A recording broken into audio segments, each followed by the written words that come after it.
오늘 우리에게 주신 하나님 말씀은 누가복음 4장 38절부터 39절입니다. 40절부터 41절입니다. 누가복음 4장 40절부터 41절.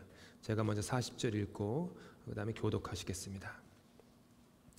해질 무렵에 사람들이 온갖 병자들을 데리고 나오매 예수께서 일일이 그 위에 손을 얹으사 고치시니 여러 사람에게서 귀신들이 나가며 소리질러 이르되 당신은 하나님의 아들이니이다.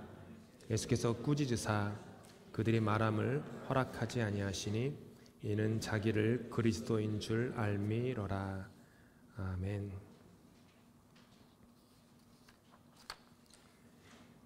16세기 스페인에서 사역을 했던 십자가의 성 요한이라는 분이 있습니다. 그분이 쓴 8구짜리 8개 구로 나눠진 어둠 밤, 내 영혼의 어둠 밤이라는 시가 있는데 그 중에 몇 군데 구절이 이렇습니다. 제가 그냥 몇 군데 읽습니다. 그 기쁜 밤에 날 볼 일 없는 은밀함 속에 빛 없이 길잡이도 없이 나는 아무것도 못 보았노라. 내 마음속에 타오르는 불빛 외엔 정오의 빛보다 더 탄탄히 그 빛이 날 인도하였네. 내 가장 잘 아는 그분께서 날 기다리시는 그곳으로, 아무도 보이지 않는 그곳으로. 아, 밤이여, 나의 길잡이여, 새벽보다 더 사랑스러운 밤이여. 사랑하는 이와 사랑받는 이를, 사랑하는 이는 사랑받는 자를 변화시키고 한 몸으로 묶어주는 밤이여. 아시겠지만 이것은 연인들을 향한 그런 사랑의 시가 아닙니다. 이 시는 하나님을 향한, 하나님을 만난 그 신자의 그 사랑의 시입니다. 그는 수도원 개혁을 부르짖다가 그것을 싫어하는 사람들에 대해서 납치가 되어 어두운 감옥 속에 무려 9개월 동안 지내게 되었습니다.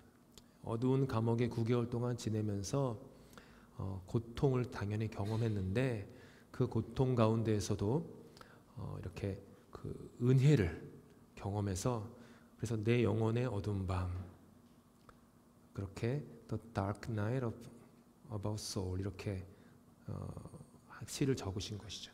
어두운 밤이요, 그에게는 기쁜 밤, 그리고 마음속에 타오르는 소명의 불꽃이 타오르는 밤, 정오의 빛보다 더 찬란한 밤, 변화의 밤, 그리고 주님과 함께하는 그런 밤이 되었습니다.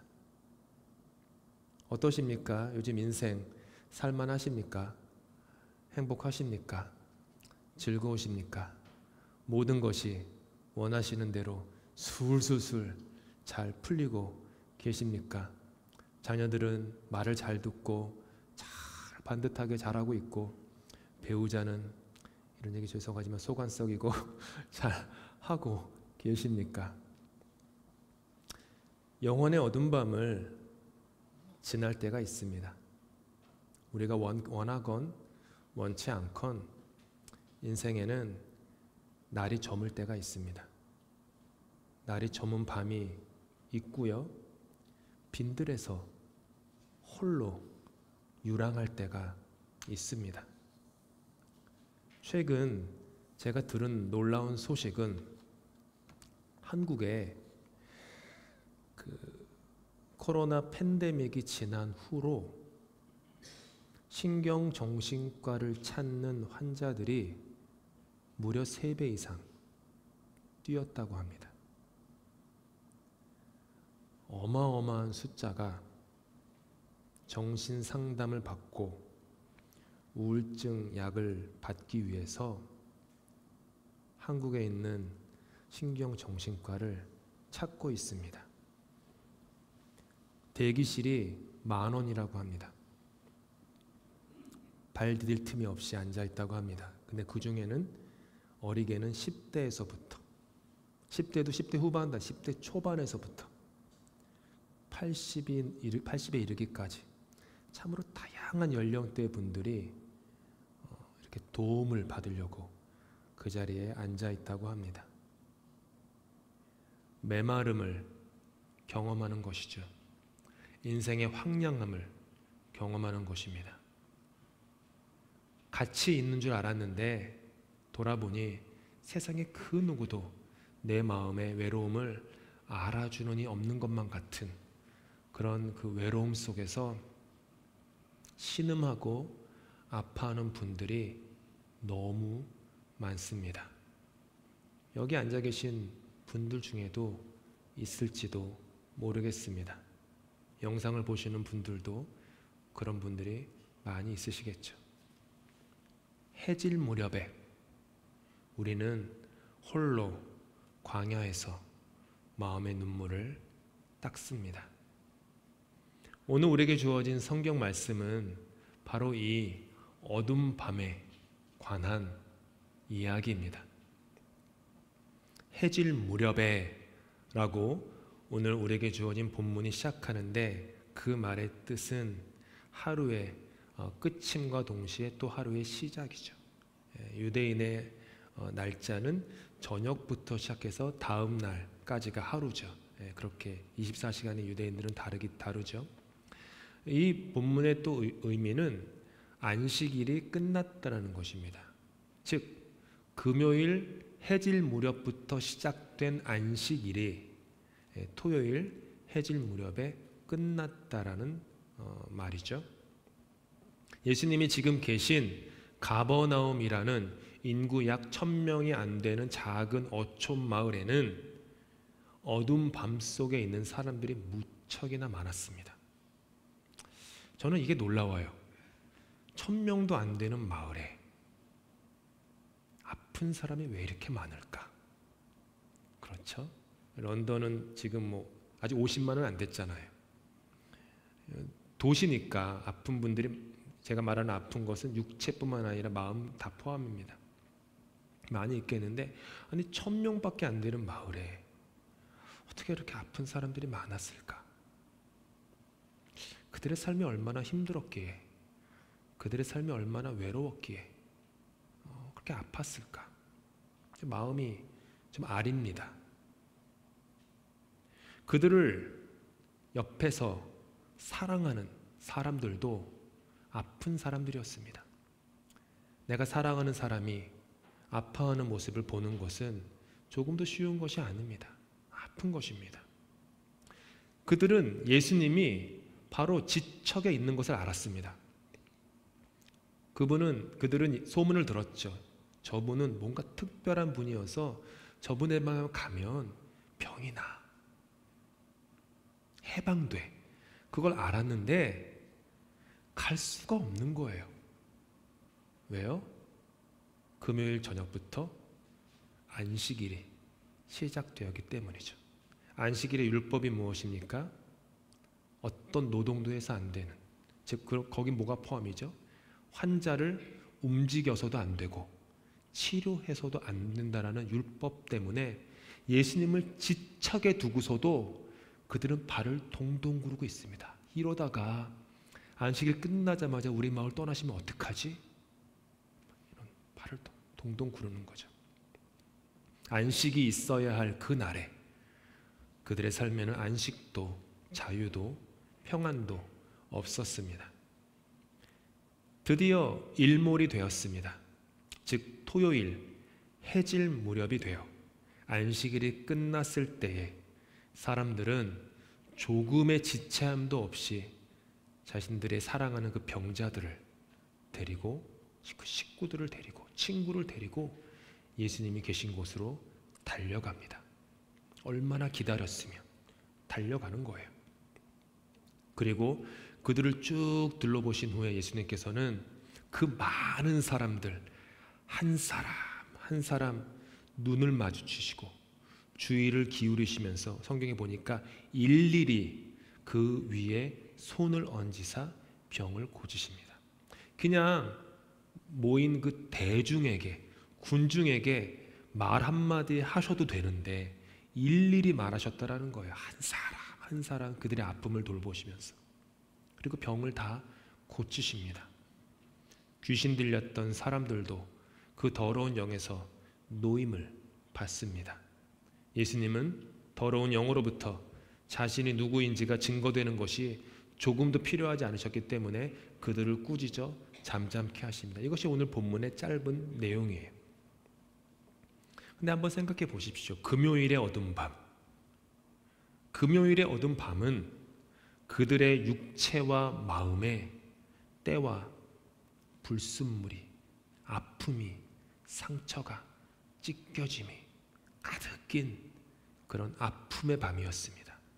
하지만 바로 다음 날 토요일의 어두운 밤은 육체와 영혼의 어두움이 밝아지고 때가 씻겨지고 불순물이 정화되는 그런 새로운 창조의 기쁜 밤으로 변했습니다. 어떤 밤은 어떤 이의 영혼을 죽이기도 하지만 어떤 밤은 어떤 이의 영혼을 살리기도 하는 법입니다. 사망의 음침한 골짜기가 어떤 이는 무너뜨리기도 하지만 사망의 음침한 골짜기가 다른 이에게는 주의 지팡이와 주의 막대기가 인도하는 것을 확인하는 생명의 밤이 되기도 합니다. 그렇다면 우리는 스스로에게 질문 하나를 던져야 합니다. 나의 해질 무렵은 과연 어떤 밤인가? 잘 아시는 삼손, 사사죠. 사사 삼손은 엄청난 힘의 소유자였습니다. 어제 우리 다이어스 자매 우리 어제 리사이트를 했는데 공교롭게도 거기 있는 노래가 삼손과 데릴라 노래가 있었어요. 많은 여성분들이 좋아하는 노래라고 구글을 찾으니까 나오더라고요. 삼손과 데릴라가 그 노래 불렀어요. 삼손이 힘이 강한 사람이에요. 맨손으로 사자를 찢어 죽이는 사람이고 뼈다귀 하나로 수많은 사람들을 죽이는 사사였습니다. 이 세상에 아무도 삼손을 무너뜨릴 수 있는 사람은 없었습니다. 그런데 삼손은 밤에 해질녘에 그를 유혹하는 드릴라라는 여인에 의해서 일순간에 무너지고 맙니다. 역설적이게도요, 삼손의 이름의 뜻이 태양의 사람입니다. 삼손의 이름의 뜻이 태양의 사람이에요. 무슨 얘기죠? 빛의 사람이라는 거예요.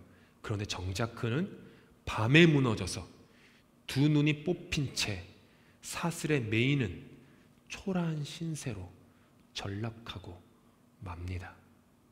그는 그렇게 해질 무렵에 무너집니다. 인류가 가진 최고의 지혜서 중에 하나라고 여겨지는 잠언에 보면 해질 무렵에 무너진 한 어리석은 청년에 대해서 우리에게 알려줍니다. 잠언 7장에 나오는 말씀이에요. 노란색은 제가 강조한 구절입니다. 나는 나의 집 창가에서 창살문으로 내다보다가 어수룩한 젊은이들 가운데 지혜 없는 젊은이가 있는 것을 보았다. 그는 거리를 지나 골목 모퉁이로 가까이 가서 그 여자의 집으로 가는 길로 발걸음을 옮겼다. 저녁이 되어 땅거미가 지고 밤이 되어 어두워진 때였다. 한 여자가 창녀 옷을 입고서 교활한 마음을 품고 그에게 다가갔다. 그는 선뜻 이 여자의 뒤를 따라 나섰다. 마치 도살장으로 끌려가는 소와도 같고 올가미에 채이러가는 어리석은 사람과도 같다.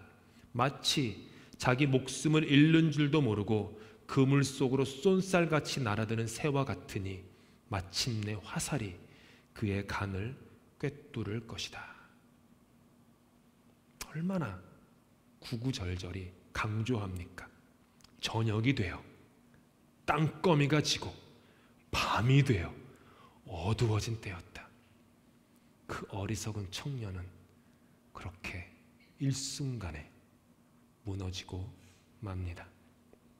내가 남을 못 보고 나도 나를 못 본다라고 생각하는 어둠 밤에 은밀한 일을 도모하는 어리석은 인간이 당하는 심판에 대한 경고인 것입니다. 이건 그냥 성적인 유혹에 대한 경고만이 아니라요, 아무도 보지 않는다라는 생각을 가지고 어떤 악한 일을 도모하는 그런 모든 계략들, 거기에 대한 하나님의 엄중한 심판을 경고하는 메시지이죠. 하나님에게는 어둠이나 빛이나 일반이기 때문입니다. 예수님을 3년이나 따라다녔던 12명의 제자들 중에는 잘 아시는 가룟 유다가 있었습니다. 그리고 그 가룟 유다는 3년째가 되었을 때 무너집니다. 언제요? 어두운 밤, 해질녘에 무너집니다. 예수님께서 말씀하셨습니다. 내가 진정으로 너희에게 말한다. 너희 가운데 한 사람이 나를 팔아 넘길 것이다. 내가 이 빵 조각을 적셔서 주는 사람이 바로 그 사람이다. 유다는 그 빵 조각을 받고 나서 곧 나갔다. 때는 뭐라고요? 밤이었다. 이 짧은 구절이 되게 아파요. 성경을 쓴 이 요한이 되게 아픈 마음으로 쓴 것 같아요. 때는, 문장은 하나로 이어도 되는데 강조하고 싶은 거예요. 때는 밤이었다. 자기의 동료였던 그 유다, 3년을 동고동락했던 그 유다, 웃고 울고 같이 식사하고 잠을 잤던 그 유다, 그 사람이 한순간에 무너지는 그때는 밤이었다. 하지만 누군가에게는요, 해질 무렵 어두운 밤이 그의 영혼을 새롭게 살리기도 합니다. 아브라함은 하늘에 달과 별이 보이는 밤중에 하나님을 처음 만납니다. 75세 때였어요, 그게. 그리고 하나님을 처음 그 밤중에 처음 만난 하나님을 통해서 약속을 받습니다. 그리고 그 밤중에서부터 그는 믿음의 조상이 되어갑니다. 야곱은 형 에서로부터 도망하여 홀로 광야에서, 베델 광야에서 잠을 자던 그 밤에 하나님의 사자들이 하늘에 닿은 사다리를 타고 오르락내리락거리는 꿈을 꾼 후에 여호와 하나님과 언약을 맺습니다. 20년 후에 야곱은 한밤중에 하나님과 영적 씨름을 할 때 발 뒤꿈치를 잡는 자라는 뜻의 야곱이란 이름에서 하나님과 겨루어 이긴 자라고 하는 이스라엘로 그 이름이 바뀝니다. 이름이 바뀌는 뜻이 뭐죠? 존재가 바뀌었다라는 거예요. 거듭났다라는 거예요. 야곱이 밤에 해질녘에 그의 존재는 변화되었습니다. 요셉은 억울한 누명을 쓰고 감옥에 갇힌 어두운 밤 동안 이집트의 재상이 되어 자신의 가족과 장차 올 이스라엘을 구원할 훈련을 받아 거듭납니다. 밤중에 홀로 외로이 양떼를 지키던 목자들에게 천사가 나타나 주었고, 목자들은 그 밤에 아기 예수를 찾아가 찬양을 드리는 특권과 영광을 누렸습니다. 감옥에 갇혔던 바울 사도는 밤중에 주의 사자가 나타나 그를 구원합니다. 누군가에게 어두운 밤은 자기를 내려놓고 주님께 나아가는 구원의 시간이 되기도 합니다. 해질 무렵 어두운 밤은 누군가의 영혼을 무너뜨리고 망가뜨리기도 하지만, 해질 무렵 어두운 밤은 누군가의 영혼을 다시 정결하게 하기도 합니다. 누군가에겐 해질 무렵이 그의 한 낮을 탁하게 만들어 허물어뜨리지만, 누군가에게는 해질 무렵이 장차 다가올 그의 한 낮을 올바로 세우는 기회가 되기도 합니다. 누군가에겐 사망의 음침한 골짜기가 그저 어두운 사망일 뿐이겠지만, 누군가에게는 사망의 음침한 골짜기가 메마른 뼈에 생기가 돋아나는 주님의 지팡이와 막대기가 나를 다시 살리고 일으키는 새 생명과 거듭남의 자리가 되기도 합니다. 저와 여러분의 영혼은 깨끗하지 않습니다. 다들 교회 오실 때 예쁘게 오셨네요. 저도 나름 최선을 다합니다. 어제 새벽 끝난 후에 권사님들께서 목사님 머리를 조금 내리셔서 보는 게 좋아요. 그래가지고 오늘 아침에 머리를 하다가 문득 그 말씀이 생각나서 다 넘기지 않고 살짝 옆에 내렸습니다. 좀 젊어 보이나 봐요.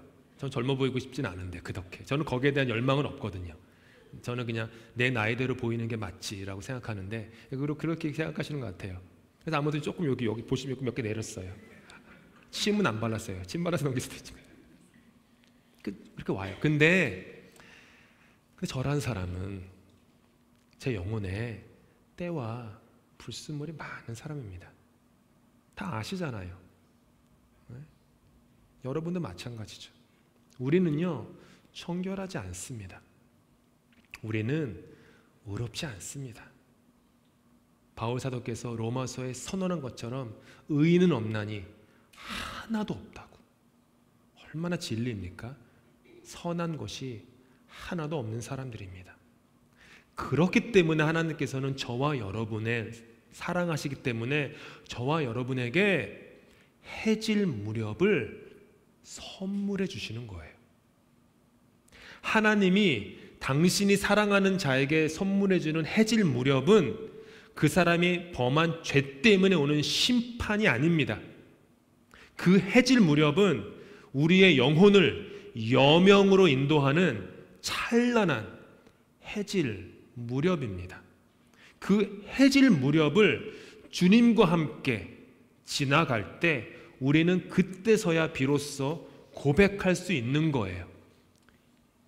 이전에 즐기던 세상 일도 주 사랑하는 마음 뺏지 못해. 좋아하시는 찬송가 구절이잖아요. 이전에는 막 교회 다녀도 세상 일이 너무 즐거웠는데 그 해질 무렵을 지나고 나니까 이전에 즐기던 세상 일도 주님을 사랑하는 내 마음 뺏지 못해. 이렇게 변화되는 거예요. 오늘 본문 말씀입니다. 해질 무렵에 사람들이 온갖 병자들을 데리고 나오매. 뭐예요? 여러분의 해질 무렵에 여러분의 온갖 연약함을 데리고 예수님께 나아가십시오. 깨진 심령, 상한 마음, 때와 불순물로 가득한 그 모든 것을 예수님께 가지고 나아오십시오. 성경은 계속해서 우리에게 말합니다. 예수께서 일일이 그 위에 손을 얹으사 고치시니. 주님께서는 저와 여러분의 연약함 위에 일일이 손을 얹고 어루만지실 것입니다. 우리 마음의 저 끝 구석에 아주 조그맣게 자리 잡고 있는 그 연약함, 그 나약함, 그 실패, 그 상처, 아픔, 외로움, 그런 것들을 일일이 만지십니다. 내가 다 안다. 내가 너를 안다. 내가 너를 지었는데 내가 너를 왜 모르겠니? 내가 너를 지었고 내가 너로 하여금 인생을 어떻게 살 수 있는 매뉴얼을, 성경이라는 매뉴얼을 너에게 주었는데 내가 왜 너를 모르겠니? 하면서 다 만지시는 거예요. 그렇게 우리의 영혼을 고치시고 다시 살려주실 것입니다. 저와 여러분의 해질 무렵은 저와 여러분을 구원하는 찬란한 어둠이 될 것입니다. 말씀을 마치겠습니다. 내 힘으로 아무것도 할 수 없는 해질 무렵에 주님께서 나를 위해 일하시는 것을 믿으실 수 있기를 바랍니다. 내가 쓰러진 해질 무렵에 하나님께서는 나를 다시 일으켜 세워주실 것입니다. 내가 홀로 있는 외로운 해질 무렵에 하나님은 나의 친구가 되어 주실 것입니다. 해질 무렵에 나의 영혼은 더욱 순수해지고 정결케 되는 축복을 누릴 것입니다. 해질 무렵에, 그렇기 때문에 우리는 항상 기뻐하고 쉬지 말고 기도하며 범사에 감사할 수 있습니다. 해질 무렵의 은총으로 밝은 새벽의 여명을 맞이할 수 있기를 바랍니다. 여러분의 해질 무렵을 성부와 성자와 성령의 이름으로 축복합니다. 예수님의 이름으로 기도하는 게 아니라요, 기도하시겠습니다. 기도하시겠습니다. 해질 무렵에 주님을 간절히 찾습니다. 해질 무렵에 주님의 은혜를 만납니다. 주님께서 십자가에 달려 죽으실 때 먹구름은 하늘을 가리고 세상은 칠흑 같은 어둠이 되어버렸습니다. 그렇게 영원한 빛이신 주님께서는 우리의 죄를 대신 지시고 어둠의 한가운데로 들어가셨습니다. 그리고 그 어둠 가운데에서 부활의 빛이 되어 주셨습니다. 빛이 어둠의 비추이면 어둠은 빛을 이길 수 없으니 주님, 우리의 어둠도 우리의 해질 무렵도 모두 다 오롯이 주님의 것입니다. 그러니 나의 주님, 나의 해질 무렵이 참되고 영원한 빛이 되시는 주님을 만나는 구원의 해질 무렵이 되게 하여 주시옵소서. 예수 그리스도의 이름으로 기도합니다.